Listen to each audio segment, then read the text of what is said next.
أعوذ بالله من الشيطان الرجيم بسم الله الرحمن الرحيم بسم الله الرحمن الرحيم وبه نستعين. عن عائشة رضي الله تعالى عنها أن فاطمة بنت أبي حبيش كانت تستحاض فقال لها رسول الله صلى الله عليه وسلم إن دم الحيض دم أسود يعرف فإذا كان ذلك فأمسكي عن الصلاة فإذا كان الآخر فتوضئي وصلي. رواه ابو داؤد والنسائی. حضرت عائشہ رضی اللہ تعالیٰ عنہ کہتی ہیں کہ یہ خاتون جن کا نام فاطمہ بنت ابی حبیش تھا، ان کو بہت زیادہ خون آتا تھا. ان سے اللہ کے رسول صلی اللہ علیہ وسلم نے فرمایا، بے شک حیض کا خون کالا ہوتا ہے اور اس کے اندر ایک قسم کی بساند رہتی ہے، اس کو عورتیں پہچانتی ہیں. اگر ایسا خون ہو تو تم نماز چھوڑ دو. ہاں، جب خون کا رنگ بدل جائے تو تم کو چاہیے کہ نماز وضو کر کے نماز پڑھو. عورتوں کو بہت ساری باتیں عورتوں کے ساتھ، کچھ باتیں عورتوں کے ساتھ خاص ہیں، جیسے بالغ ہونے کے بعد ماہواری، بچہ جننا، دودھ پلانا، یہ سب عورتوں کے لیے اللہ نے رکھا ہے. بعض عورتیں ایسی ہوتی ہیں کہ ان کو ہمیشہ خون نکلتے رہتا ہے. اللہ نے نظام ایسا رکھا ہے کہ کوئی بھی بچی بالغ ہو جاتی ہے تو ایک مہینے میں 3 دن، 4 دن، 5 دن، 6 دن، 7 دن ایسے حیض آتا ہے. اس کے بعد پاک ہو جاتی ہے، نہا دھو کے نماز شروع کر دیتی ہے. حیض کی حالت میں نماز پڑھنا حرام، حیض کی حالت میں روزہ رکھنا حرام. تو جن عورتوں کو عادت نہیں ہے، کسی مہینے 5 دن، کسی مہینے 6 دن، کسی مہینے 8 دن، ایسے بھی ہوتا ہے، لیکن سب کو نہیں. زیادہ عورتوں کو خاص دن رہتے ہیں، وہ چاند کے حساب سے وہ حیض آتا ہے، بند ہو جاتا ہے. یہ جو عورت تھیں فاطمہ بنت ابی حبیش، انہوں نے اللہ کے رسول سے پوچھا، اللہ کے رسول ہمیشہ مجھے حیض آتے رہتا ہے، میں ہمیشہ نماز چھوڑ دوں کیا؟ اللہ کے رسول صلی اللہ علیہ وسلم نے فرمایا، نہیں، حیض کا خون معلوم ہے، لہٰذا تم دیکھو کہ تم کو کتنے دن حیض آتا تھا، یاد ہے کیا؟ اگر یاد نہیں ہے، اور اگر یہ تاریخ یاد ہے کیا، چاند کی کون سی تاریخ کو حیض آ کر کون سی تاریخ کو ختم ہوتا تھا، وہ بھی یاد نہیں. اچھا، ایسا ہے کیا کہ خون حیض کا کون سا اور جو ہے دوسرا خون کون سا، وہ پہچان سکتی ہیں کیا؟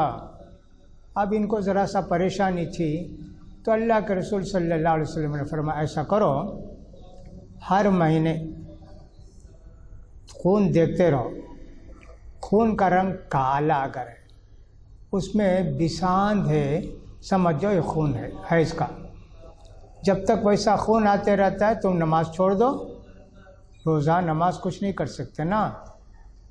اس کے بعد جب رنگ بدل جائے اور اس کے بعد وہ بسان چلی جائے، نہاؤ، وضو کرو، نماز پڑھو.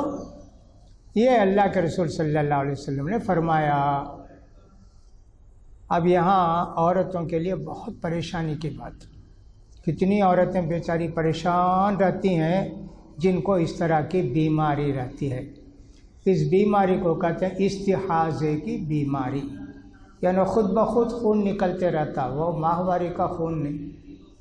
بعض کو تو پہچان میں آ جاتا ہے یہ حیض کا خون ہے، یہ فلاں ہے. وہ بھی آسان ہے کیا؟ خون دیکھنا، اٹھانا اور صاف کپڑے میں رکھ کر دیکھنا آسان نہیں نا، وہ بھی بہت مشکل کام. کتنی تکلیفیں عورتوں کو ہے دیکھیے. لیکن عورتیں ایسی ہیں کہ صاحب ان کو عبادت کا شوق زیادہ رہتا ہے، اس لیے سب برداشت کر کے بھی زندگی گزارتی ہیں، اس لیے کہ ان کو جنت چاہیے نا، دنیا کی مشکلیں آسان ہو جائیں گی۔ قرآن میں اللہ کہتا ہے ان مع العسر یسرا، تکلیف کے بعد آسانی آتی ہے۔ اب 40 پر 5 سال ہو گئے نا عورت کا، اب وہ خون بند ہو جاتا ہے، بچے بھی نہیں ہوتے اس کے بعد، عام طور پر 50 سال سے پہلے خون بند ہو جاتا، اب نہیں ان کو تکلیف ہوتی ہے۔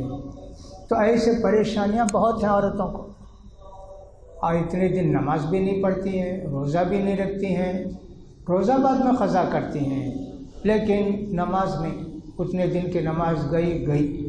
اب اللہ ہی ثواب دینے والا۔ یہ پڑھتے ہوئے اللہ کے رسول صلی اللہ علیہ وسلم نے فرمایا عورتوں کا دین بھی ناقص، عورتوں کی عقل بھی ناقص، وہ بھی کم، دین بھی کم، عقل بھی کم۔ یہ ایک عورت سننے کے یا اللہ یہ کیا، یہ عورتوں کو جو دین میں بھی کمی اور سب عقل میں بھی کمی۔ پوچھا اس عورت نے اللہ کے رسول ایسا کیوں اللہ کے رسول، دین میں کیسے کمی ہے اللہ کے رسول؟ کہ دیکھو حیض آتی ہے تو کتنے دن نماز چھوڑتی نا، مرد ایک وقت کی نماز بھی نہیں چھوڑتا، تو مرد پورے 29-30 دن نماز پڑھتے، اور تم ہر مہینے 5 دن 4 دن 6 دن 7 دن نماز چھوڑ دیتی نا، تو اس لیے دین تمہارا کم، مردوں کا دین زیادہ۔ اب اللہ کے رسول فرما دیے، اب عورتوں نے یہ نہیں کہا اللہ کے رسول ہماری کیا غلطی، یہ تو اللہ نے ہم کو ایسا پیدا کیا، نہیں بولتے نا۔ اللہ اور اللہ کے رسول جو بھی کہہ دیں اس کو آنکھ بند کر کے مان لینا چاہیے، یہی مومن کی شان ہے۔ پھر اس عورت نے پوچھا ہماری عقل کیسے اللہ کے رسول کم؟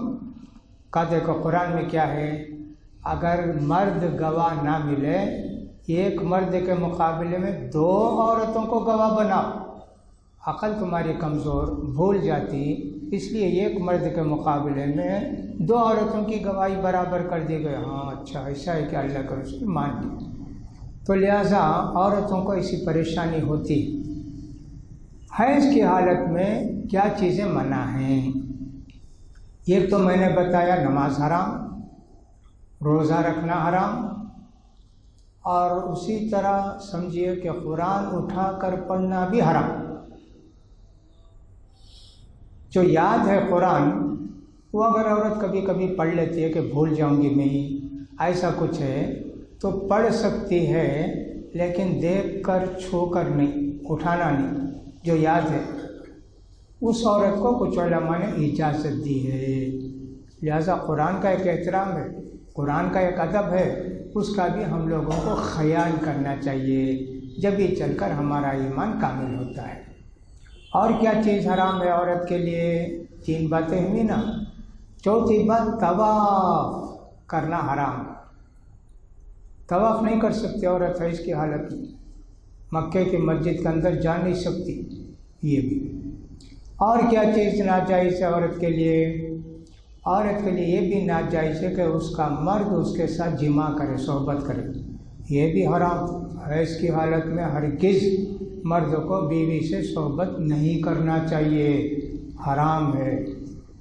اسی طرح جب عورت حیض کی حالت میں ہو مسجد میں بھی نہیں آنا چاہیے، مسجد میں نہیں آنا چاہیے۔ ہاں کوئی ضرورت ہے آ کر چلے جا سکتے، کچھ اٹھانا ہے کچھ رکھنا ہے، مسجد میں آ کر چلے جا سکتی ہے، اتنا کر سکتی ہے۔ بعض حالات میں لوگوں نے یہ اجازت دی ہے جیسے مرد کو مرد ناپاک ہے، کچھ صحابہ کے متعلق آتا ہے کہ وضو کر کے بیٹھتے تھے مسجد میں، تو اس طرح اگر حیض والی عورت بھی وضو کر کے بیٹھے تو کچھ علماء نے اجازت دی، ورنہ تو مسجد میں نہیں آنا عورتوں کو، حیض والی عورتیں ناپاک مرد مسجد میں نہیں آنا۔ اور کس چیز کا خیال کرنا ہے؟ عید کی نماز، عید کی نماز میں عورتوں کو آنے کی اجازت ہے، آنا چاہیے، بلکہ اللہ کے رسول نے کہا آؤ عید گاہ کو۔ کیا کریں گے؟ عید گاہ میں ان کے لیے ایک الگ جگہ، وَلْيَعْتَزِلْنَ الْحُيَّضُ الْمُصَلَّى، عید گاہ کے اندر بھی نہیں بیٹھنا عورتیں، عید گاہ میں ایک الگ جگہ رکھ دینا ان کو واسطے، وہاں بیٹھنا، اس لیے کہ نماز نہیں نا، تکبیر پڑھتے رہیں گی آہستہ آہستہ، اللہ کو یاد کرتے رہیں گی، دعا میں شامل ہو جائیں گی۔ اتنی باتوں کا عورت کو خیال کرنا پڑے گا جب وہ حیض کی حالت میں ہے۔ اس کے علاوہ اللہ کو یاد کرنا، دعا پڑھنا، تسبیح پڑھتے رہنا، سبحان اللہ الحمدللہ پڑھتے رہنا، سب جائز، بلکہ کرتے رہنا چاہیے۔ کہ میں ناپاک ہوں، اللہ کا نام کیسا لے سکتی ہو؟ ایسا نہیں، تمہاری اتنے دن کی نماز جا رہی نا، اب تم اللہ کو خوب یاد کرو، ذکر کرو، تسبیح پڑھو، دعائیں پڑھتے رہو۔ ہاں الحمدللہ، ہو سکتا ہے کہ اللہ تعالیٰ آپ کو یہ ثواب نصیب فرمائے۔ تو لہٰذا حیض کی عورتوں کو اتنی باتوں کا خیال کرنا چاہیے۔ حیض والی عورت جاہلیت میں ایسی ہوتی تھی کہ کسی عورت کو حیض آتا تو گھر کے باہر ایک چھوٹا سا جھونپڑا بنا دیتے تھے، اس عورت کو اس میں بھیج دیتے تھے، چلے جاؤ۔ وہ عورت 4 دن 5 دن وہاں رہتی تھی، اس کا پاک ہونے کے بعد پھر آتی تھی گھر کے اندر۔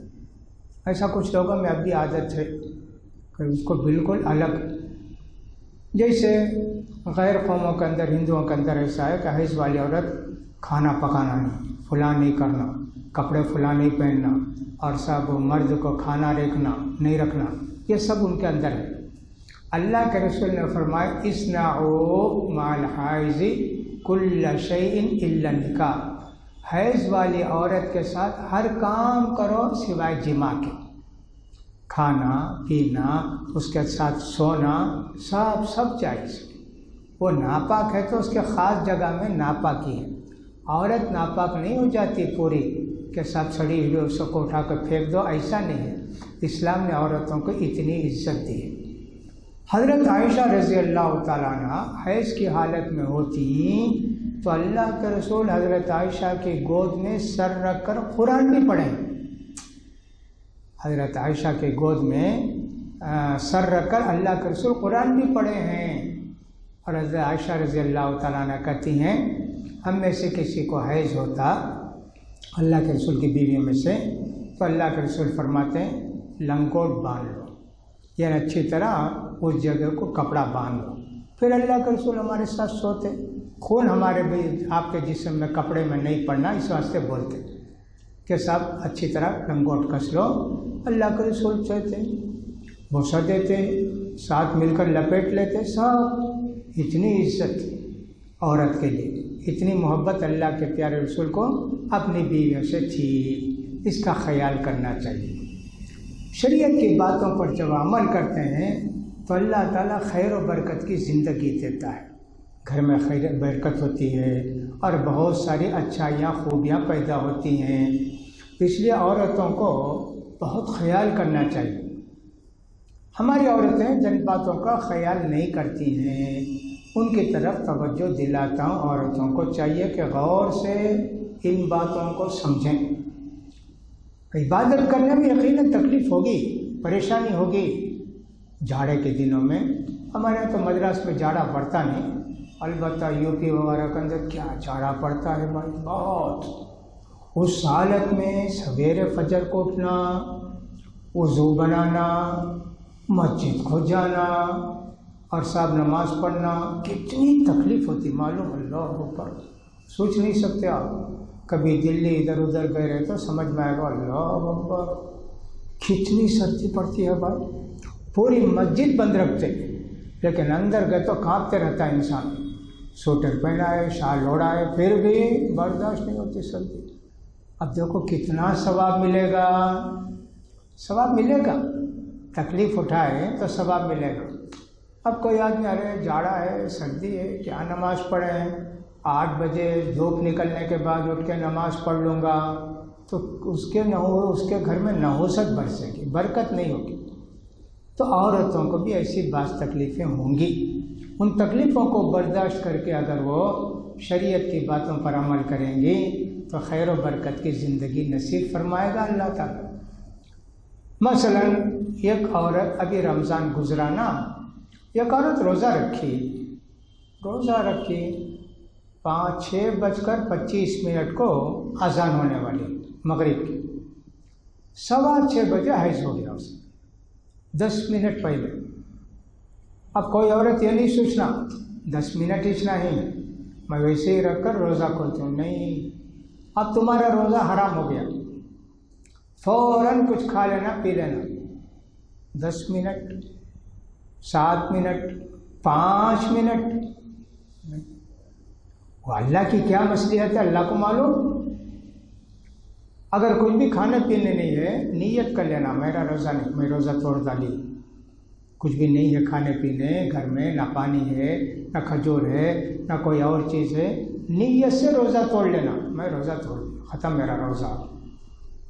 اب کوئی عورت کو افسوس ہوگا نا، یا اللہ میں صبح سے روزہ رکھی 12.5 گھنٹے 13 گھنٹے رکھے، اللہ 10 منٹ مجھے مہلت دینا نہیں کیا اللہ؟ یہ اللہ کا امتحان، یہ بندی اللہ کے فیصلے پر راضی رہتی ہے کیا؟ تقدیر میں لکھا تھا اللہ، ہو گیا، اللہ تیرے فیصلے پر مارا راضی ہوں اللہ، اب صبح سے اب تک میں یہ روزہ رکھی نا اللہ، اس کا ثواب بھی مجھے دے اللہ۔ ہاں یہ بول، یہ دعا کر، اس روزے کے بدلے ایک اور دن روزہ رکھنا پڑے گا۔ یہ بندہ یہ بندی اللہ کے فیصلے پر راضی رہتے ہیں تو اللہ ان سے خوش رہتا ہے، لہذا اللہ کے فیصلے کو ماننا اور اللہ کے فیصلے کو اللہ کے حوالے کرنا۔ اللہ تیرے فیصلے پر میں راضی، میں کوئی شکایت نہیں کرتی، مجھے کوئی گلہ نہیں اللہ، تو مجھے طاقت دیا رکھی، تو میرا روزہ توڑوایا میں توڑ دی، الحمدللہ۔ یہ بات تو یہ ہے۔ دوسری بات یہ ہے کہ ایک عورت رات کے 9 بجے پاک ہوئی، فوراً نہا کر نماز پڑھنا، بعض علماء کہتے ہیں مغرب بھی پڑھنا عشاء بھی پڑھنا۔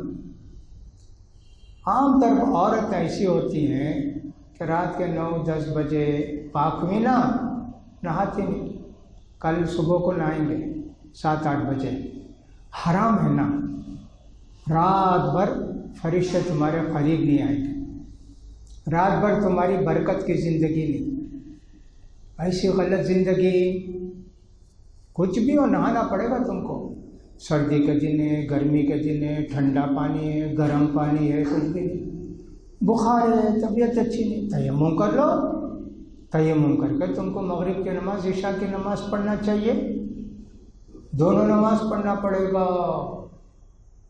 یہ نہیں کہ سب کل صبح نہا لیں گے، اب نہیں۔ اللہ کے پیارے رسول فرماتے ہیں فرشتے اس گھر کے اندر بھی نہیں آتے جس کے اندر ناپاک ہو، فرشتے رحمت کے، اس کا مطلب یہ نہیں کہ فرشتے آتے بھی نہیں، کون بھی مرتا بھی نہیں، ناپاک رہ گئے تو فرشتے کیسا روح نکالیں گے، ایسا مطلب فرشتے رحمت کے فرشتے نہیں آتے۔ تو لہٰذا یہ عورت جو پاک ہو گئی، خون بند ہو گیا، نہائی نہیں نا، اب فرشتے آئیں گے نہیں اس گھر کو، نہانے کے بعد اللہ سے توبہ کری تو ہو سکتا فرشتے آئیں گے۔ عورتوں کو بہت خیال کرنا چاہیے ان چیزوں کا۔ یہ ایک عورت رات کے 1 بجے پاک ہوئی، نہانا کب تک نہا سکتے انہیں؟ فجر کی اذان تک ناپاک رہ سکتی، فجر کی اذان ہوئی نہیں ہوئی فوراً نہا کے فجر کی نماز پڑھنا، رات کے 12 سے پہلے پاک ہو گئی نا، تو ایسی صورت میں مغرب بھی پڑھنا عشاء بھی پڑھنا نہا کر، لیکن رات کے 12 کے بعد پاک ہوئی، اب مغرب عشاء نہیں، ہاں تم فجر کی اذان تک ویسے ناپاک رہ سکتے، جائز ہے تمہارے واسطے، فجر کا ٹائم ہوا کہ نہیں ہوا فوراً نہانا، فجر کی نماز پڑھنا، اللہ کتنا خوش ہوگا، کتنا راضی ہوگا۔ اللہ کی بندی انتظار کرتے رہتی ہے، اللہ میں کب پاک ہوں گی، میں کب نماز پڑھوں گی، اللہ اکبر۔ حضرت عائشہ رضی اللہ تعالیٰ عنہ کے زمانے میں عورتوں کو حیض آتا، نماز کی بڑی فکر عورتوں کو، حضرت عائشہ رضی اللہ عنہ کے پاس سے بچوں کو بچیوں کو ایک ڈبی بولتے نا ویسا بھیجتے، اس میں روئی رکھ کر بھیجتے، میں پاک ہوگی، روئی اندر ڈال کو نکالی، یہ میں پاک ہوگی کیا، نماز شروع کروں کیا نہا کر؟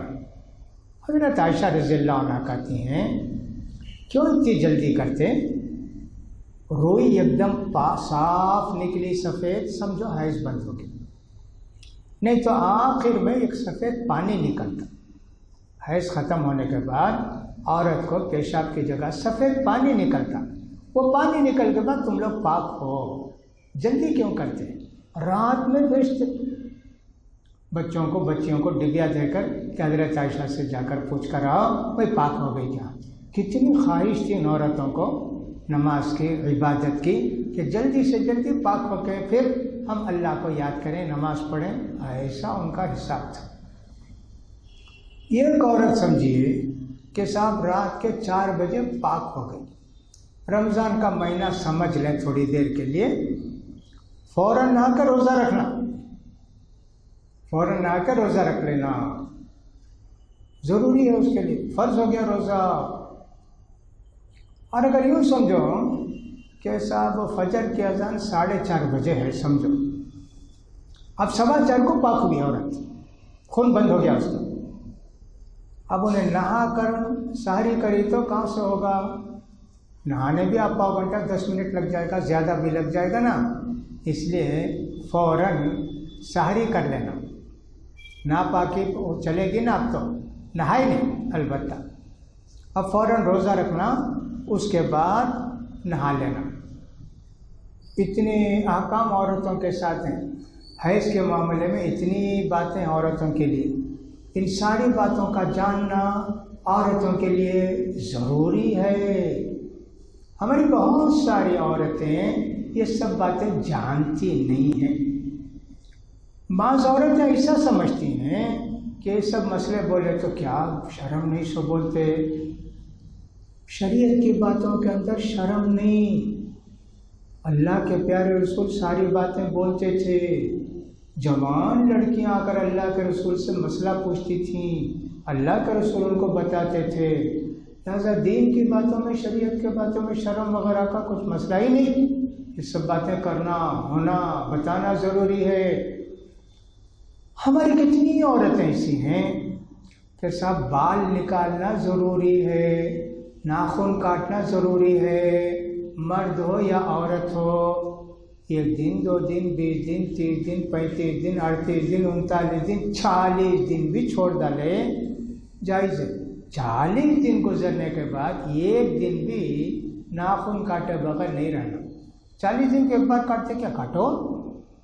اسی طرح بغل کے بال، پیشاب کی جگہ شرمگاہ کے بال، یہ نکالنا ضروری، عورت کے لیے بھی مرد کے لیے بھی۔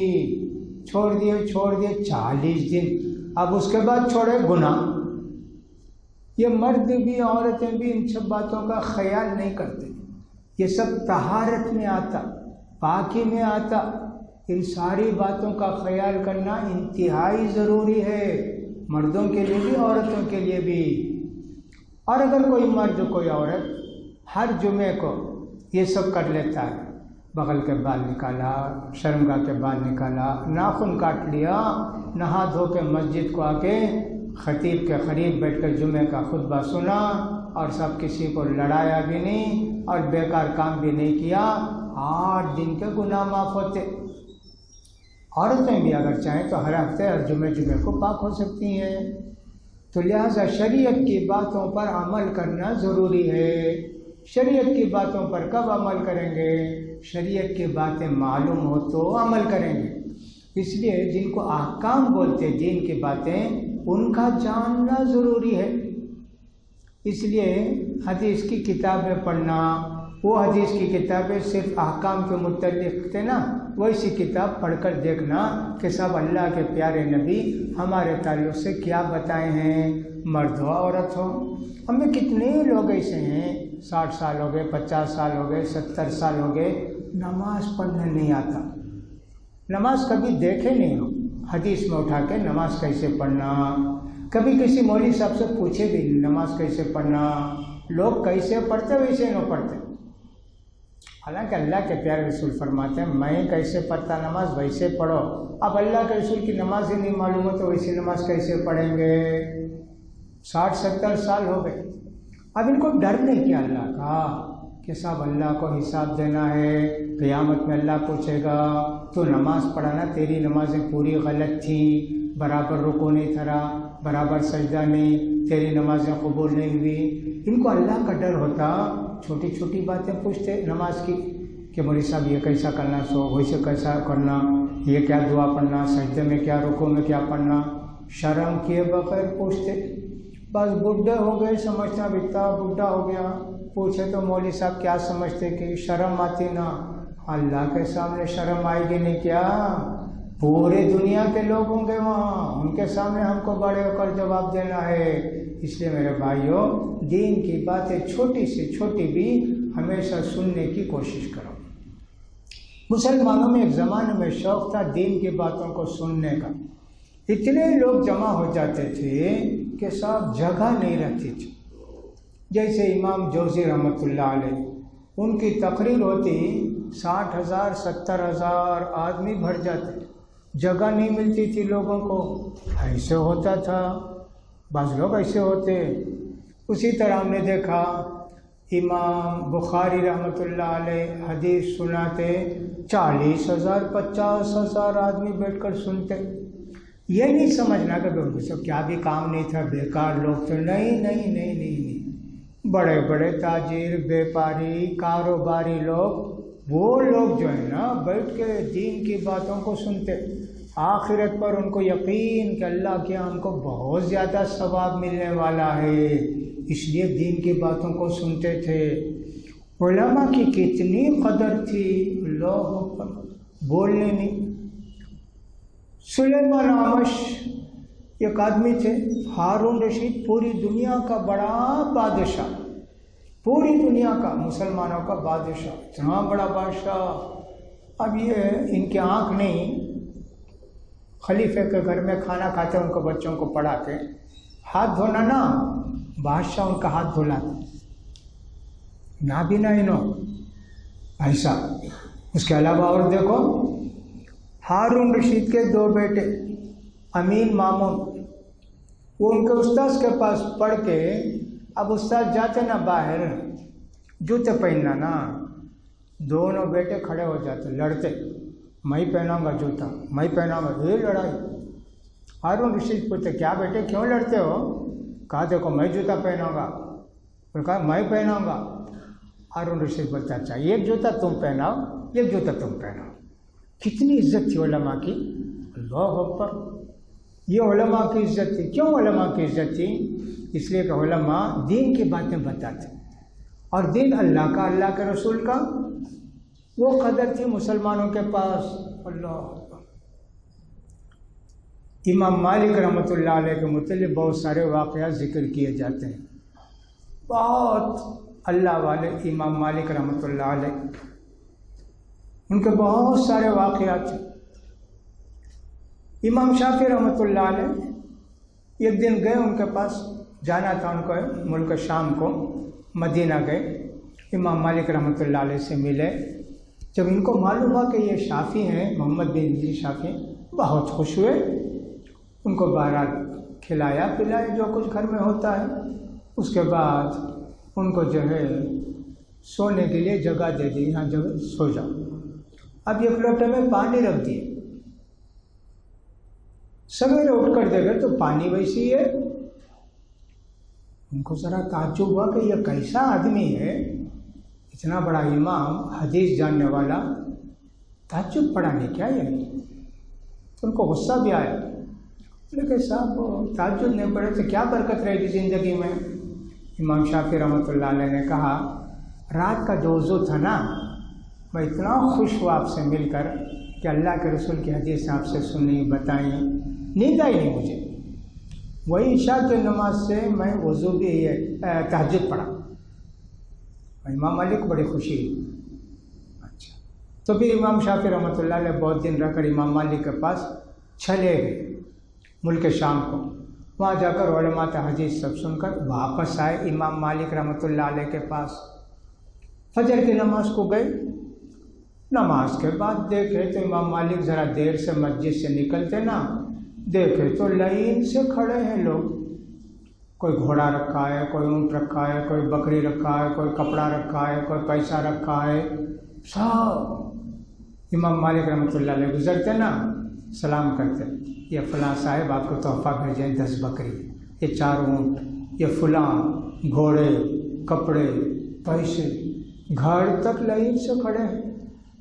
کیا ہوا، امام مالک رحمۃ اللہ علیہ مسجد نبوی میں روز درس دیتے، حدیث پڑھاتے، بڑے بڑے تاجر، بڑے بڑے لوگ مالدار ان کے درس میں آ کر ایک بار بیٹھتے نا، ان کے دل میں اتنی عزت ہو جاتی ہے کہ اللہ کے رسول کی باتیں اتنی سنیں نا ان کے منہ سے، یہ کتنے اچھے آدمی ہیں، جا کر تحفہ بھیجتے، 400 کلومیٹر دور سے، 500 کلومیٹر دور سے، لے جاؤ جی ہماری طرف سے ان کو تحفہ دو۔ اب وہ تحفہ دیں گے، لیں گے، دعا کریں گے نا، ایک نیک آدمی، اللہ والا آدمی دعا کرے گا، دعا ملے گی نا، ایسا بھیجتے۔ امام شافعی رحمۃ اللہ علیہ دیکھے کہ مسجد سے لے کر گھر تک لوگ کھڑے ہو کر امام مالک رحمۃ اللہ علیہ کو تحفے دے رہے ہیں۔ امام شافعی رحمۃ اللہ علیہ بولے اللہ اکبر، اللہ نے آپ کو بہت نوازا، بہت دیا اللہ تعالیٰ آپ کو۔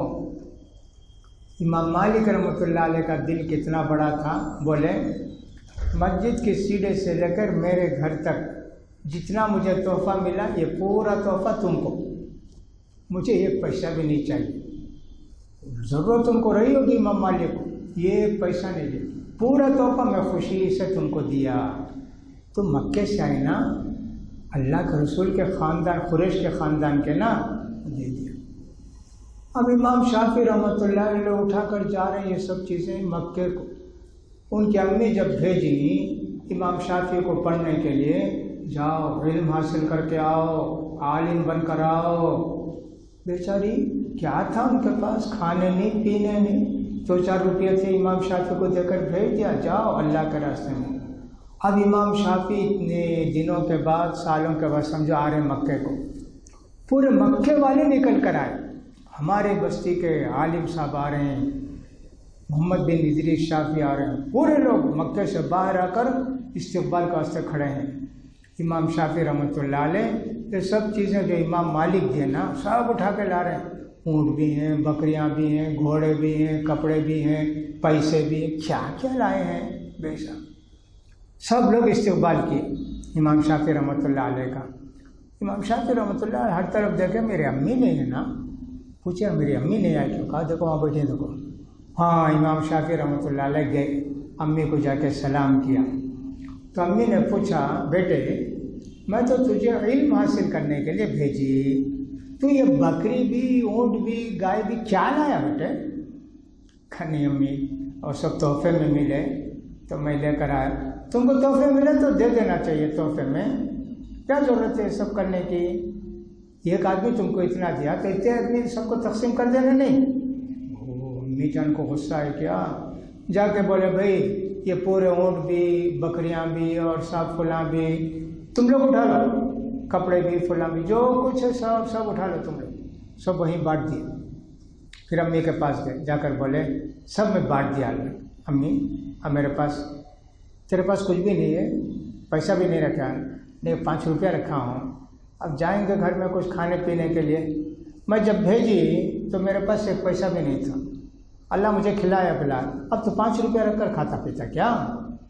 جا وہ بھی دے، وہ بھی دے دی، دے کر پھر امام شافعی، کتنی قدر امام شافعی کے، اللہ اکبر، ایسے ہر امام کی قدر، جو بھی لوگ حدیث دین کی باتیں بتاتے ان کی بڑی قدر ہوتی تھی، اسی لیے عالموں کی بڑی عزت کرنی چاہیے، بڑی قدر کرنی چاہیے، عالموں کی باتوں کو سننا چاہیے۔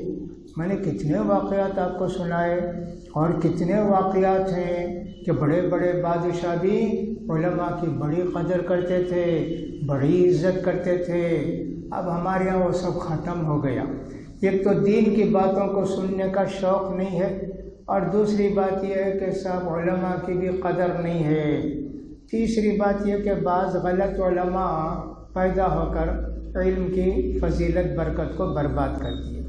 تو بہرحال دین کی باتیں معلوم ہوں گی تو دین پر عمل کریں گے، اس لیے احکام جاننا عورتوں کے لیے بھی مردوں کے لیے بھی ضروری ہے۔ جمعے کا خطبہ ہوتا ہے تو کبھی کبھی صرف احکام بیان کرنا، عورتوں سے متعلق احکام کیا ہیں، مردوں سے متعلق احکام کیا ہیں، جنازے کے احکام کیا ہیں، بچہ پیدا ہوا تو کیا کیا طریقہ اسلام ہے، یہ سب کبھی کبھی جمعے کے خطبے میں بیان کرنا تاکہ لوگوں کو معلوم ہو، تو احکام جاننا انتہائی ضروری ہے۔ اب ایک حدیث ہم نے حضرت فاطمہ بنت ابی حبیش کی آپ کو پڑھ کر سنائی، جو حیض سے تعلق رکھتی تھی۔ تو عورتوں کو ان ساری باتوں کا خیال کرنا چاہیے، گھر میں نحوست نہ ہو، زندگی میں نحوست نہ ہو، شیطان ہمارے قریب نہ آئے، ان باتوں کا خیال کرنا چاہیے۔ وفی حدیث اسماء بنت عمیس عند ابی داؤد ولتجلس فی مرکن فاذا رأت سفرة فوق الماء فلتغتسل للظہر والعصر غسلا واحدا وتغتسل للمغرب والعشاء غسلا واحدا وتغتسل للفجر غسلا واحدا وتوضأ فيما بين ذلك۔ اللہ اکبر، کس قدر مشکل بات ہے۔ دوسری حدیث کے اندر آئے اللہ کے پیارے رسول فرماتے ہیں، ایسا جسے ہمیشہ خون آتے رہتا ہے نا، یہ عورت کیا کرنا، ایک پلنگ کے اوپر بیٹھنا، اس میں بیچ میں سوراخ کر دیا، نیچے ایک برتن میں پانی رکھنا، لگن بولتے ہیں نا، ایسا کیا بھی ایک چیز میں سین میں پانی رکھنا، اب وہ خون گرتا نا دیکھنا، پانی کے اوپر پیلا رنگ آ گیا، سمجھنا میں پاک ہو گیا، اب نہا لینا ہوتا۔ خون گرتے رہتا نا، بولے ظہر کو عصر کو ملا کر ایک بار نہا لو، ظہر کے آخری ٹائم میں نہا لو، ظہر بھی پڑھ لو عصر بھی پڑھ لو، مغرب کو عشاء کو ایک بار نہانا، مغرب کے آخری وقت میں، عشاء کے شروع کے وقت میں، فجر کو ایک بار نہانا، 3 بار نہا کر نماز پڑھنا باقی دنوں میں۔ ہوا نہیں ہوتا، بولے اللہ کے رسول نہیں ہوتا اللہ کے رسول، تو کہا ٹھیک ہے ایسا کرو، روز ایک بار نہا لو۔ وہ بھی نہیں ہوتا کیا، ہر نماز وضو کر کے پڑھو، وضو ہے زور کو وضو کریں، اب عصر تک وضو ہے ہمارے واسطے، پھر وضو کرنے کی ضرورت نہیں، اسی وضو سے ہم عصر بھی پڑھ سکتے ہیں، مغرب بھی ہمارا وضو ٹوٹا نہیں، زور بھی پڑھے، عصر بھی پڑھے، مغرب بھی پڑھے، عشاء بھی پڑھے، کرے کب وضو، ظہر کو کرے، ٹوٹیا نہیں وضو ہے، باقی 4 نماز بھی پڑھ سکتے ہیں نا، لیکن ایسی عورت کے لیے ہر نماز کے لیے وضو کر کے نماز پڑھیں، یہ سب پریشانی کی بات ہے، لیکن ثواب کتنا ملے گا اس کا خیال کرنا چاہیے۔ اللہ کے رسول صلی اللہ علیہ وسلم نے ہم کو بڑی خوشخبریاں سنائی ہیں، تو لہٰذا شریعت کی باتوں پر، دین کی باتوں پر عمل کرنے میں اگر پریشانی ہو بھی برداشت کرنا چاہیے۔ کیا ہوتا ہے اگر آدمی ڈرتا رہے، فلاں کرتا رہے، نہاؤں گی سردی ہو جائے گی، زکام ہو جائے گا، سر میں درد آ جائے گا، ویسا ہی ہوتا ہے۔ اللہ کا حکم ہے میں کروں گی، کچھ بھی ہو جائے، اس کے بعد عادت ہو جاتی، پریشانی نہیں ہوتی، سستی نہیں ہوتی، کاہلی نہیں ہوتی۔ دین کی باتوں پر عمل کرنے سے اللہ تعالیٰ بہت سارے فائدے ہم کو دیتا ہے۔ یہ پوری حدیثیں اس طرح اللہ کے پیارے رسول صلی اللہ علیہ وسلم نے ان کو بتائیں۔ وعن ام عطیہ رضی اللہ عنہ قالت كنا لا نعد القدرة والسفرة بعد الطہر شيئا۔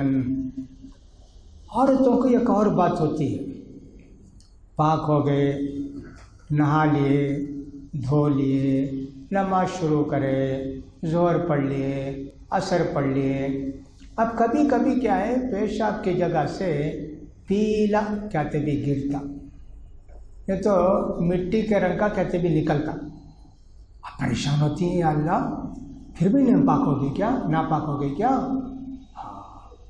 حضرت ام عطیہ کہتی ہیں جب ہم پوری طرح پاک ہو جاتے اس کے بعد اگر کوئی شرمگاہ سے پیلی چیز یا مٹی والی چیز گری ہم کو پریشانی نہیں ہوتی، ہم حیض نہیں سمجھتے تھے، بس وضو کر کے نماز پڑھ لیتے۔ ایسا ہوتا بعض عورتوں کو پریشان ہوتی ہیں، فون کرتی ہیں ایسا ہوا کیا کرنا۔ حیض کے دنوں میں پیلا ہو کالا ہو کچھ بھی حیض ہو، حیض ختم ہو گئے، پاک ہو جانے کے بعد اگر اس طرح کا کچھ بھی شرمگاہ سے نکلے تو سمجھنا چاہیے کہ وہ کوئی گندگی تھی، پیشاب کی طرح چلے گئی، پیشاب کی جگہ دھو لیے، وضو کر لیے، نہانے کی ضرورت نہیں، نماز چھوڑنے کی ضرورت نہیں۔ ایسا حضرت عائشہ رضی اللہ، حضرت ام عطیہ رضی اللہ عنہ کہتی ہیں، یہ سب باتیں عورتوں کو معلوم ہوں گی۔ وعن انس رضی اللہ تعالیٰ عنہ ان اليهود كانت اذا حاضت المرأة فيهم لم يواكلوها فقال النبي صلی اللہ علیہ وسلم اصنعوا كل شيء الا النکاح۔ حضرت انس رضی اللہ تعالیٰ عنہ کہتے ہیں یہودیوں کا طریقہ یہ تھا کہ عورت کو جب حیض شروع ہوتا اس کے ساتھ کھاتے بھی نہیں، اس کے انہیں پکائی سے بھی کھاتے نہیں، بلکہ اس کے ساتھ رہتے بھی نہیں، اسے الگ کر دیتے، جو ایک روم دے کے اس میں چلے جاؤ۔ اللہ کے رسول نے فرمایا ایسا نہیں ہے، حیض والی عورت کے ساتھ سب کرو، سو پکا کر کھاؤ، انہیں جہاں کھائیے اس کے ساتھ مل کر کھاؤ، سب کھاؤ، جمع نہیں کرنا عورت کے ساتھ، صحبت نہیں کرنا، باقی سب تمہارے لیے جائز ہے۔ عورتوں کے اللہ کے پیارے رسول نے اتنی عزت دی ہے، لہذا مردوں کو اس کا خیال کرنا چاہیے۔ وعن عائشہ رضی اللہ عنہا قالت کان رسول اللہ صلی اللہ علیہ وسلم یأمرنی فاعتذر فیباشرنی وانا حائض۔ حضرت عائشہ رضی اللہ عنہ کہتی ہیں کہ میں جب حیض کی حالت میں ہوتی تو اللہ کے رسول فرماتے کپڑا اچھی طرح باندھ دو، پھر اللہ کے رسول میرے ساتھ مل کر سوتے، میرا خون اللہ کے رسول کے کپڑے کو نہیں لگنا، اس واسطے میں باندھ لیتی اچھی طرح۔ تو اللہ کے پیارے رسول سارے نبیوں کے سردار ایک عورت کے ساتھ مل کر، جن کو ہم ناپاک عورت سمجھتے ہیں، ان کے ساتھ مل کر سوتے، ان کو جو لپیٹ لیتے۔ حضرت عائشہ کچھ کھاتی ہیں تو وہی منہ رکھ کر اللہ کے رسول کھاتے، اتنی محبت تھی اللہ کے پیارے رسول صلی اللہ علیہ وسلم کو اپنی بیویوں سے، اس لیے اس کا خیال کرنا چاہیے۔ وعن ابن عباس رضی اللہ عنہما عن رسول اللہ صلی اللہ علیہ وسلم فی الذی یأتی امرأته وهي حائض قال يتصدق بدینار او بنصف دینار۔ حضرت عبداللہ بن عباس رضی اللہ تعالیٰ عنہما کہتے ہیں کہ اگر عورت کا حیض شروع ہوا ہے، حیض آ رہا ہے اس کو، ویسی صورت میں کوئی آدمی صحبت کر لیا، کیا کرنا ہو صاحب؟ اب اس کو چاہیے کہ صاحب 3 گرام سونا صدقہ کر، 1 دینار، کتنا بڑا صدقہ کرنا، سمجھو کہ صاحب 8-9 ہزار 10 ہزار روپے دینا، غلطی کرے نا تم، بیوی سے صحبت نہیں کرنا نا، مل کر سونا، بوسہ دینا سب جائز تھا، تم نے صحبت کر لیا حیض کی حالت میں، حیض جب شروع ہوا اب تمہارے لیے چاہیے 1 دینار، 20 دینار کا 80 پر 5 گرام ہوتا، تو اس کا خیال کرو 4.25 گرام، 4.25 گرام سونا صدقہ کرو۔ حضرت عبداللہ بن عباس کا فتویٰ، حیض ختم ہو گیا، ابھی نہائی نہیں عورت، کوئی آدمی ان سے صحبت کر لیا، نہیں تو حیض ختم ہونے کے قریب ہے تب کر لیا، تو آدھا دینار 4.25 گرام کے بجائے اور ذرا کم دینا پڑے گا، اتنا دینا پڑے گا، 2 گرام 125 ملی اتنا دینا پڑے گا، 6-7 ہزار روپے، اتنا بڑا صدقہ کرنا پڑے گا۔ یہ سب کرنے کے بعد اللہ سے معافی بھی چاہنا، توبہ کرنا۔ اگر کوئی آدمی ایسا ہے کہ حیثیت نہیں ہے، اللہ سے توبہ کرے، ہو سکتا اللہ معاف کر دے اس کو، ایک بات یہ ہوئی۔ دوسری بات یہ بھی ہے، سب عورت کے ساتھ حیض کی حالت میں جو آدمی کے صحبت کرتا ہے اس کو بھی نقصان ہوتا ہے، اس کی بیوی کو بھی نقصان ہوتا ہے۔ بعض لوگ تو پاگل ہو جاتے، دماغ خراب ہو جاتا وہ حالت میں، حیض کی حالت میں صحبت کرنے سے، اس لیے بہت خیال کرنا چاہیے۔ اب بعض لوگوں کو کنٹرول نہیں رہتا ہے بیوی، اب ویسا کوئی آدمی ہے تو بھائی دوسری بھی شادی کر لے، اور ایک بیوی سے رکھ لے، اور ایک بیوی کیا کرنے کا؟ نکاح تو بہرحال جمع صحبت کرنا تو حرام، اب تم کو اتنا کنٹرول نہیں ہے، صاحب 2 بیوی رکھو، کیا کریں گے؟ اس لیے اجازت ہے تم کو شریعت کی طرف سے، اگر ایسا نہیں ہو سکتا ہے، لیکن اگر صحبت کیا تو اتنا بڑا تمہارا گناہ ہو گیا، اس کا خیال کرنا چاہیے۔ اور ابی سعید الخدری رضی اللہ تعالیٰ عنہ قال قال رسول اللہ صلی اللہ علیہ وسلم اذا حاضت المرأة لم تصلی ولم تصم۔ اللہ کے رسول نے فرمایا عورت کو جب حیض ہو تو نماز بھی نہیں پڑھتی، روزہ بھی نہیں رکھتی۔ وہ میں نے بتا دیا نا کہ اللہ کے رسول صلی اللہ علیہ وسلم سے نے فرمایا کہ اگر کوئی عورت دین میں بھی ناقص ہیں اور عقل میں بھی ناقص ہیں، اس کے متعلق کہا کہ حیض کی حالت میں نماز پڑھنا بھی اور روزہ رکھنا بھی دونوں بھی حرام ہے۔ اگر کوئی عورت نماز میں کھڑی ہوئی 4 رکعت 2 رکعت 3 رکعت کی نماز تھی پڑھ لی، تشہد کو بیٹھی ہے، اس وقت اس کو حیض شروع ہو گیا، تب کہتا ہے نماز چھوڑ دینا۔ یہ نہیں کہ صاحب تشہد کو بیٹھ لی نا اب کر لیں، نہیں، اسی وقت چھوڑ دینا نماز۔ جس حالت میں بھی تم کو حیض شروع ہوا، وہ نماز کی حالت ہو روزے کی حالت ہو، عورت کو فوراً نماز بھی چھوڑ دینا، روزہ بھی توڑ دینا چاہیے۔ یہ ساری باتیں ہم نے بتائیں۔